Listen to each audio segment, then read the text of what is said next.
प्यारे बच्चों, जय हिंद। जैसा कि आप सभी को पता है, अभी एयरफोर्स का रिजल्ट आने वाला है। बच्चों के मन में एयरफोर्स फेज़ 2 को लेकर बहुत सारे प्रश्न थे कि सर फेज़ 2 कैसे होगा, ग्रुप डिस्कशन कैसे होगा, एसआरटी कैसे होगा और फिजिकल कैसे होगा। साथियों, इस बार एयरफोर्स फेज़ 2 काफ़ी अलग होने वाला है। मैं अलग क्यों कह रहा हूँ, क्योंकि इस बार आपका एसआरटी यानी सिचुएशन रिएक्शन टेस्ट भी फेज़ 2 में ऐड हो गया है। इस वीडियो को अंत तक देखिएगा। फेज़ 2 के बारे में पूरी जानकारी मैं आप सभी को देने वाला हूँ। अगर मैं फेज़ 2 की बात करूं तो फेज़ 2 का सबसे महत्वपूर्ण जो पहलू है वो आपका है PFT, that is physical fitness test. अगर मैं फिजिकल फिटनेस टेस्ट की बात करूं तो गर्ल्स के लिए अलग होता है और बॉयज़ के लिए अलग होता है। जैसे ही आप फिजिकल क्वालिफाई करते हैं उसके बाद आप डायरेक्ट एसआरटी पे आते हैं। फिजिकल को लेकर एक मेरी छोटी सी टिप्स है। कई सारे बच्चों के मन में ये रहता है कि सर फिजिकल मेरा कैसे होगा, हम 7 मिनट में कैसे अपनी रनिंग कंप्लीट करेंगे, 8 मिनट में कैसे करेंगे। इसी के दूसरे पहलू पर भी जाते हैं। कई बच्चों के मन में ये भी रहता है कि सर 7 मिनट तो 1600 मीटर आराम से क्वालिफाई हो जाएगा। गर्ल्स भी कहती है कि 8 मिनट में मेरा क्वालिफाई हो जाएगा। एक बात याद रखना कि कोई भी चीज़ ना तो सरल होती है ना कठिन होती है। कठिन वो तब होती है जब आप प्रैक्टिस नहीं करते हो, सरल तब होती है जब आप उसकी प्रैक्टिस करते हो। यानी कि जो बच्चा बिल्कुल भी अभी तक जिसने फिजिकल की तैयारी नहीं की है वो तुरंत फिजिकल की तैयारी में अभी से लग जाए, तभी आप फिजिकल क्वालिफाई कर सकते हो। दूसरे पहलू पर आते हैं। जैसे ही आपका फिजिकल क्वालिफाई होता है आप आएंगे एसआरटी पर। बच्चों के मन में बहुत सारे प्रश्न हैं कि सर एसआरटी क्या होता है, सिचुएशन रिएक्शन टेस्ट क्या होता है, क्या ये एसएसबी जैसा एसआरटी होता है। क्योंकि आपने जब एसएसबी की अगर मैं बात करूं तो चाहे आपका एसआरटी हो, चाहे टेट हो, चाहे बैट हो, चाहे आपका पीपीडीटी हो, वो सारा का सारा जो पार्ट है वो बिल्कुल डिफरेंट है। इसमें आप सोल्जर बनने जा रहे हैं, उसमें आप ऑफिसर बनते हैं। तो दोनों की एसआरटी में बहुत बड़ा डिफरेंस है। यहाँ पर एसआरटी जो टेस्ट आपका होता है, सिचुएशन रिएक्शन टेस्ट होता है, उसमें टोटल आपको 30 क्वेश्चंस दिए जाते हैं। बच्चों के मन में एक प्रश्न ये भी होता है कि सर ये 30 प्रश्न जो होंगे वो एमसीक्यूज बेस्ड होंगे। बिल्कुल एमसीक्यूज होंगे और प्लस हिंदी और इंग्लिश दोनों में होते हैं। आप चाहो तो हिंदी में उसको अटेम्प्ट करो, चाहो तो इंग्लिश में अटेम्प्ट करो।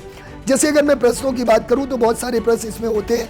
जैसे इसमें एक क्वेश्चन पूछ देता है कि आप सैनिक हैं और आप सीमा पर तैनात हैं, आपकी माताजी अचानक से बीमार हो जाती है तो और आपको छुट्टी नहीं मिल रही है, उस कंडीशन में आप क्या करेंगे? आप जबरदस्ती जाएंगे, आप जॉब से रिजाइन दे देंगे, या फिर अपने घर पर पैसे भिजवाएंगे और अपने परिवार वालों को माँ की देखभाल के लिए कहेंगे? तो as a soldier, as a सैनिक आपकी रिस्पॉन्सिबिलिटी है कि ड्यूटी फर्स्ट, देश आपके लिए प्रथम है। तो निश्चित रूप से आप घर पर पैसे भिजवाएंगे और अपनी फैमिली से वहाँ पर अपनी माँ की देखभाल करने के लिए कहेंगे। तो इस टाइप के लगभग 30 क्वेश्चंस आपके होते हैं।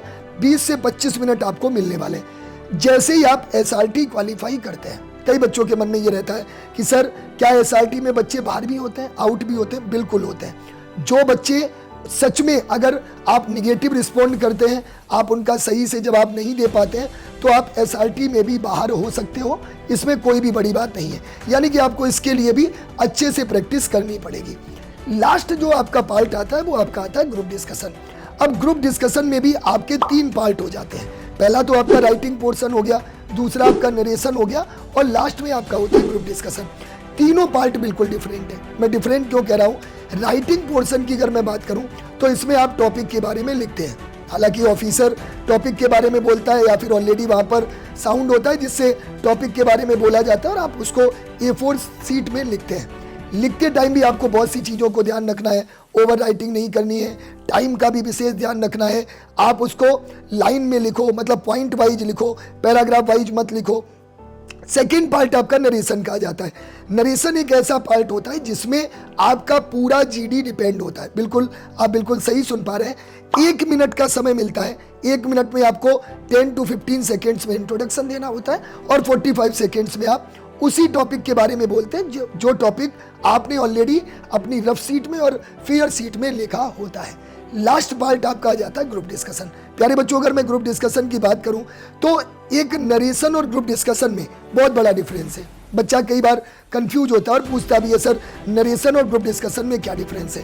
तो नरेशन वो पार्ट होता है जिसमें आप इंडिविजुअल टॉपिक के बारे में बोलते हैं और ग्रुप डिस्कशन वो पार्ट होता है जिसमें आप सेमी सर्कल में 15 से 20 स्टूडेंट बैठे होते हैं और वहाँ पर आप टॉपिक के बारे में या तो फेवर में पॉइंट रखते हैं या फिर अगेंस्ट में पॉइंट रखते हैं। तो कुल मिलाकर इस बार जो आपका फेज़ 2 है वो आपका एसआरटी, फिजिकल फिटनेस टेस्ट और ग्रुप डिस्कशन 3 मिलाकर कंप्लीट होने वाला है। अब बहुत से बच्चों के मन में प्रश्न होगा कि सर जीडी की तैयारी कैसे करें, एसआरटी की तैयारी कैसे करें, हम हिंदी मीडियम स्टूडेंट हैं, हमारे लिए इंग्लिश बोलना बहुत टफ है। तो इन सभी का डाउट अब आपका आउट होने वाला है। बस एक काम आपको करना है, नीचे दिए गए नंबर पर 9027760520 पर आप मैसेज कर दीजिए। बहुत जल्द आपकी क्लासें ऑफलाइन कहाँ पर शुरू होंगी, ऑनलाइन कैसे शुरू होंगी, एसआरटी की तैयारी और चाहे वो आपके ग्रुप डिस्कशन की तैयारी हो, उसके लिए मैं आपको बेहतरीन तरीके से गाइड करने वाला हूँ। इसके अलावा आप लोग यूट्यूब पर बहुत सारी वीडियो देख सकते हैं जिसमें जीडी बाई सत्यदेव सर या face two by Satyadev sir के नाम से आपको बहुत सारी सैकड़ों वीडियो मिल जाएंगी। वहाँ से आपको एक group discussion, situation reaction test और फेस 2 का एक आइडिया मिलने वाला है। तो बने रहिए मेरे साथ the leader defence factory YouTube channel पर। Thank you very much.